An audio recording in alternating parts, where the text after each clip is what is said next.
खुशामदीद कहता हूँ आपको अपने चैनल में। मेरे पास आज कोरियन गैलेक्सी नोट 3 मौजूद है जिसका मॉडल नंबर है N900L, जो कि इस वक्त करंटली लॉलीपॉप पर है, एंड्रॉयड लॉलीपॉप, और मैं इसे करने जा रहा हूँ किटकैट की तरफ। तो किटकैट पे कैसे होगा और आया किटकैट पर ये डाउनग्रेड होगा कि नहीं, और अगर ये किटकैट के ऊपर डाउनग्रेड हो जाता है तो क्या आया डेटा सिम काम करेगी कि नहीं, ये सारी चीज़ें जानने के लिए आपको वीडियो देखना ज़रूरी है। और इसके अलावा अगर आप चाहते हैं कि आप भी अपना कोरियन गैलेक्सी नोट 3 N900L को डाउनग्रेड करना चाहते हैं किटकैट पर, तो मैंने अपने वीडियो की डिस्क्रिप्शन में तमाम लिंक्स दे दी है जो कि सॉफ्टवेयर इसके लिए रिक्वायर है डाउनग्रेडिंग के लिए। आप आसानी तमाम लिंक्स पे क्लिक करके सॉफ्टवेयर को डाउनलोड करके मेरे जो प्रोसीजर है बताने का उसको फॉलो करें, स्टेप्स को फॉलो करके अपने गैलेक्सी नोट 3 कोरियन को डाउनग्रेड कर सकते हैं लॉलीपॉप से किटकैट पर। तो शुरुआत करते हैं, और सबसे पहले कुछ चीज़ें आपको जानना ज़रूरी है। वो ये है कि सबसे पहले आपको एक डेटा केबल की ज़रूरत है, जो कि अच्छी क्वालिटी की डेटा केबल यूज़ कीजिएगा।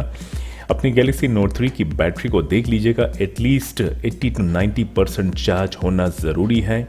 एक अदद आपको लैपटॉप या कंप्यूटर की ज़रूरत पड़ेगी, और ये देखिएगा कि अगर आप लैपटॉप यूज़ कर रहे हैं तो लैपटॉप की बैटरी भी एटलीस्ट 50% चार्ज होना ज़रूरी है। अगर आपका गैलेक्सी नोट 3 जो कोरियन मॉडल है इसमें कोई डेटा हो तो अपने डेटा को लाजमी सेव कर ले, क्योंकि ये प्रोसीजर आपके इंटरनल स्टोरेज को बिल्कुल फॉर्मेट कर देगा। इसके अलावा अगर आपके कॉन्टैक्ट्स वगैरह या आपके SMS हो, तमाम चीज़ों का बैकअप बनाना बहुत ज़रूरी है। अगर आपको ज़रूरत है, नहीं है तो कोई बात नहीं।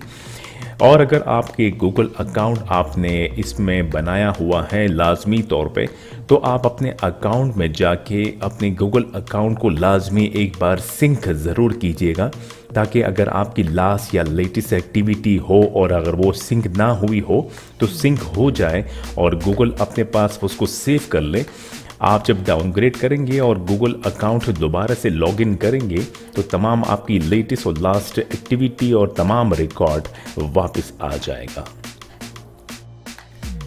शुरुआत करेंगे। सबसे पहले आपको Samsung Android USB driver install करना होगा अपने विंडोज़ पे, ये लाजमी है। इसके बगैर आपके सैमसंग के मोबाइल फ़ोन के ये ड्राइवर विंडोज़ नहीं उठाएगा और विंडोज़ डिटेक्ट नहीं करेगा। और अब मैं अनजिप करूंगा जो फर्मवेयर मैंने डाउनलोड किया है KitKat Galaxy note 3 Korean model के लिए, और उसके बाद ये जो मेरे पास ऑडिन है 3.09, इसको मैं अनजिप करूंगा, और यही 3.09 का वर्जन जो ऑडिन का है वो इसके लिए रिक्वायर्ड है गैलेक्सी नोट 3 को डाउनग्रेड करने के लिए किटकैट पर। अब आपको अपने गैलेक्सी नोट 3 को बूट करना होगा ऑडिन मोड में, और उसके लिए आपको क्या करना है कि जो वॉल्यूम डाउन की है उसको दबा के रखिएगा। जो वॉल्यूम डाउन की है उसको प्रेस करके रखिएगा, साथ में जो है होम की को प्रेस करके रखिएगा, और पावर ऑन करेंगे तो एक वार्निंग स्क्रीन आएगी जो चाइनीज़ या कोरियन लैंग्वेज में है। कीज़ को, तमाम कीज़ को रिलीज़ कर दीजिएगा और वॉल्यूम अप की को एक बार प्रेस कीजिएगा, तो आपका सेट जो है वो ऑडिन मोड में बूट हो जाएगा। अब हम बढ़ेंगे कंप्यूटर की जानिब। गैलेक्सी नोट 3 का फोल्डर मैं ओपन करूंगा कोरियन नोट 3, जहां मैंने तमाम फाइलें सेव की है। ऑडिन को मैं ओपन करूंगा, ऑडिन के फोल्डर में जाकर, और यहां मैं ये जो AP वाला सेक्शन है इस पर क्लिक करूंगा और उस फोल्डर में जाऊंगा जिस फोल्डर में मेरा तमाम फाइलें सेव थी गैलेक्सी नोट 3 कोरियन, और ये जो मैंने अनजिप किया था फर्मवेयर वाली फाइल, इसमें जाके ऑल LGT N900L, ये किटकैट वाला एंड्रॉयड वर्जन है जो N900L के लिए है, इसको सेलेक्ट करके ओपन करूंगा। थोड़ी देर वेट कीजिएगा, ये आपसे कह रहा है कि प्लीज़ वेट।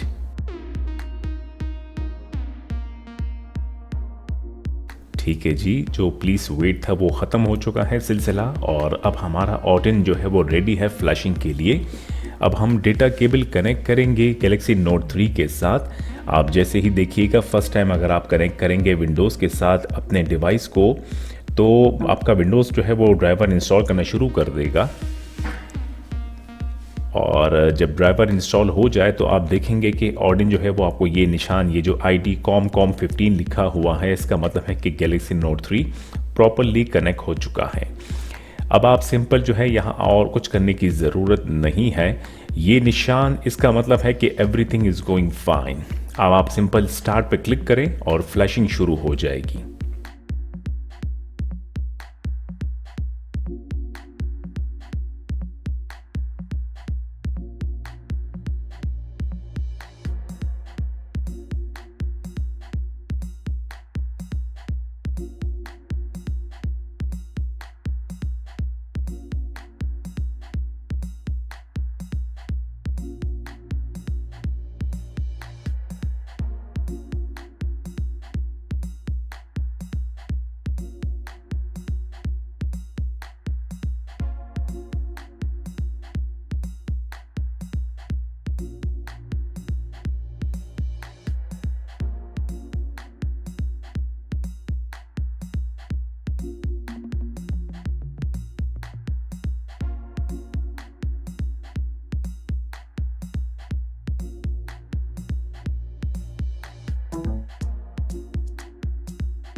सेट जो है वो रिबूट होगा और कुछ अपडेट करेगा और उसके बाद ये ऑटोमेटिकली इस पर दोबारा रीस्टार्ट हो जाएगा।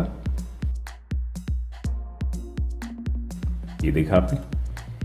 अच्छा, अब जब रीस्टार्ट होगा तो अब ये जब सैमसंग लोगो आएगा तो आप देखेंगे कि ये बस सैमसंग लोगो पे अटका रहेगा, आगे नहीं जाएगा।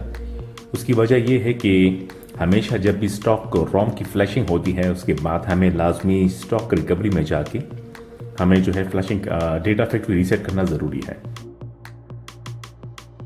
तो मैं आपको मशवरा दूंगा कि आप बैक कवर खोलें और बैटरी को एक बार रिमूव कर दें। ठीक है, दोबारा बैटरी को इंसर्ट कीजिएगा। सेट आपका ऑफ है।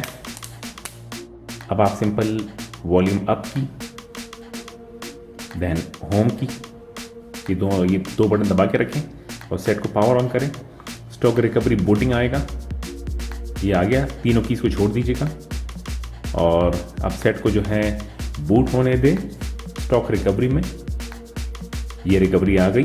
अब आप वॉल्यूम डाउन की से नीचे करें और ये wipe data factory reset volume down की से जब ये आप आ जाए सेलेक्ट करें, फिर पावर की दबा दीजिएगा और फिर कंफर्मेशन के लिए वॉल्यूम डाउन की से फिर इसको नीचे लेकर आए, yes delete all user data और पावर की दबा दीजिएगा। फॉर्मेटिंग शुरू हो जाएगी, ये बहुत ज़रूरी है।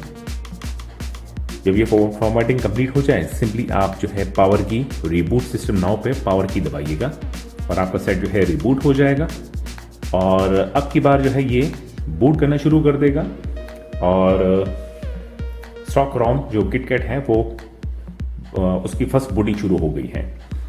अगर आपने ये डेटा फैक्ट्री रीसेट वाला प्रोसीजर नहीं किया तो ये नोट 3 कोरियम इसी लोगो पे अटका रहेगा, आगे नहीं जाएगा, बूट नहीं होगा। ये डेटा फैक्ट्री रीसेट का प्रोसीजर स्टॉक रोम की फ्लैशिंग के बाद, हर स्टॉक रोम की फ्लैशिंग के बाद ये करना बहुत ज़रूरी है।